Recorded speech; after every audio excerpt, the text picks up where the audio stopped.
Hey everybody, Todd Michael Putnam from Creative Adventure Tables, bringing you another adventure table idea, and this is Dragonwall Island. Dragonwall Island. Before we go any further though, first I just want to give a real shout out and say appreciation.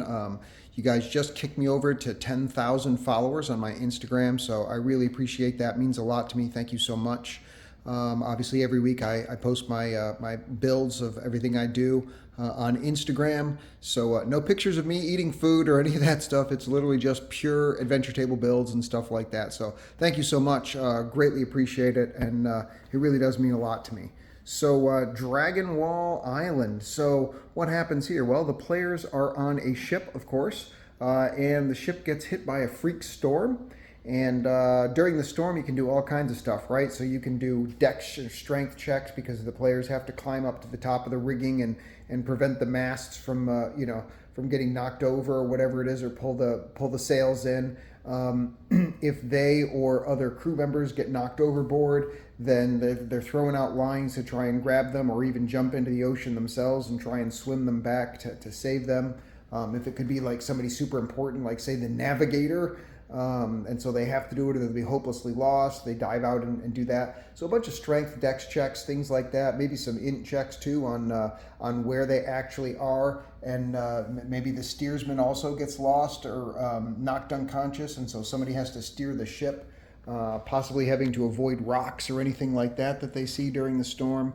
And that goes on for a while. Then eventually the storm blows over by morning, of course. They wake up all bleary-eyed, and they are off the coast of this small little island with a very strange monument to it.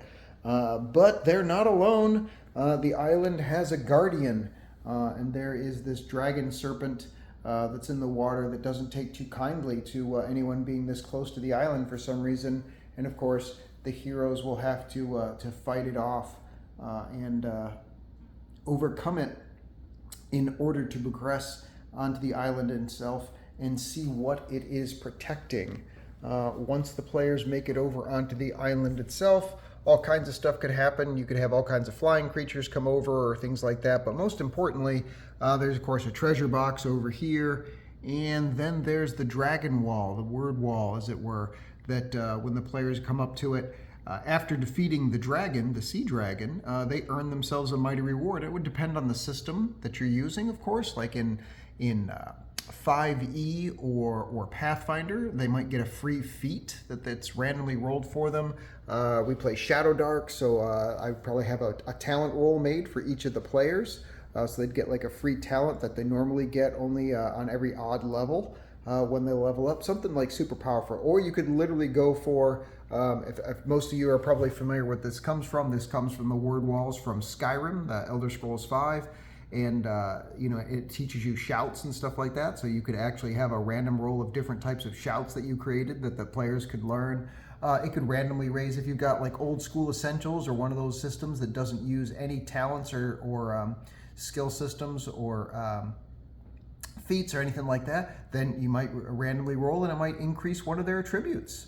So their int or their wisdom might go up, or their strength or something like that. So anything like that, or it could enchant an item and make it magical, right? It could turn a sword into a +1 sword or a +2 sword, things like that. So the word wall itself could have any number of different effects that work fine for your campaign.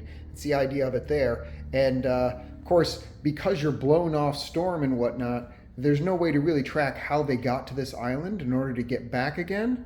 And of course, the Guardian doesn't stay defeated after the rise of another full moon. It comes back to life again.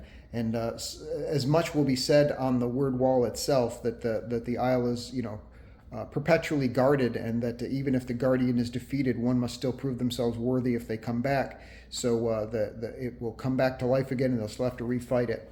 Other things, of course, that can happen out on the ocean, other ships that you could find. Giant sea turtles and stuff, other underwater attacks. Of course, the Sahuagins, the sea goblins, as it were, can raid the ship. There's always aerial attacks from like giant birds of prey, rocks, things like that. ROC, not ROCKS, ROCs, which are like an old school giant bird kind of thing, can happen. All kinds of interesting stuff can occur. out there to fill in the gap if that wasn't enough for the actual time itself. But I would imagine the battle for the dragon, the sea dragon, would be significant because he'd be able to do things like tail lashes, throwing people overboard, potentially swallowing creatures whole. When it rakes along the side of the ship, of course, it's these fins that it's got here might basically do slashing damage to everybody who's standing along the rail line trying to fight it. There's all kinds of interesting stuff that can happen, right? So it can just fly up to the top here and like grab somebody as it jumps over the entire thing and grab the crew members that are up or on the top on the crew's nest and goes plunging down into the water again after swallowing them whole, something like that on a crit. So the battles like that would be pretty epic. So that's it, though. That's the idea of the... Hey guys, I'm back with a super quick addendum. I'm sorry, it totally slipped my mind to tell you how I did the build. Silly Todd. So anyways, these rocks all right here are all Monster Fight Club. All of these rocks along here, Monster Fight Club, and these are their barren rocks, but I had them flocked. So, and I just kind of basically put them in a circle, and I got a 24 by 24 inch grasslands mat.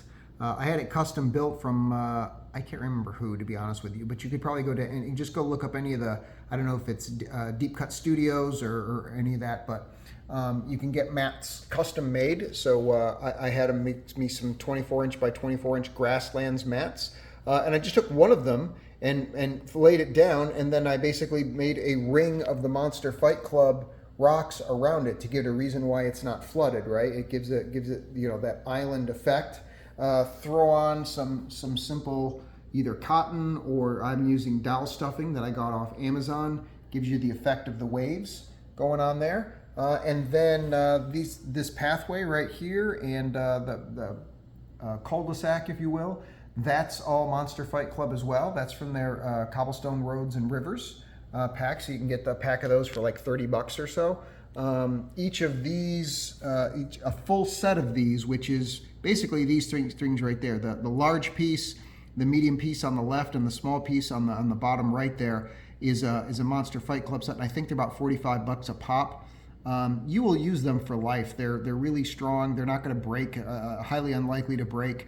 Super simple to set up, and just do some flocking on them, like on these, and it blends just beautifully with a good mat, and it just seamlessly helps create that world. And then these things here I got all from Call to Arms from Ophidius.net, and Call to Arms is the actual official Elder Scrolls Skyrim battle skirmish game from Ophidius. They've got the official license for it, so this is an actual word wall. And these are, Nordic ruins and stuff. I just threw those on there to give the island a purpose. And that's about it. And on top of that, of course, it sits on a couple of, because I've got a larger table, it's sitting on a couple of WizKids ocean battle mats, 2 of them. And then, of course, I've got the WizKids Falling Star sailing ship. I've got 3 of those things, but this is the one that I use. And I honestly can't remember the name of the serpent guy, but he's relatively new, I think, that just came out. I can't remember. I don't know if he's Pathfinder or if he's, I want to say he's, I don't think it's Pathfinder. I want to say it's from Critical Role. But anyways, it's one of the new minis that came out. And it's just such a beautifully sculpted serpent one. I was like, nope, definitely got to have that one for the table. So, and there it is. That's, I apologize. My brain was elsewhere when I was doing the original recording. So just wanted to add that in there so you guys know how I built it all. Thank you again so much. Appreciate your patience with me, and I'll see you guys next adventure. Take care. Bye.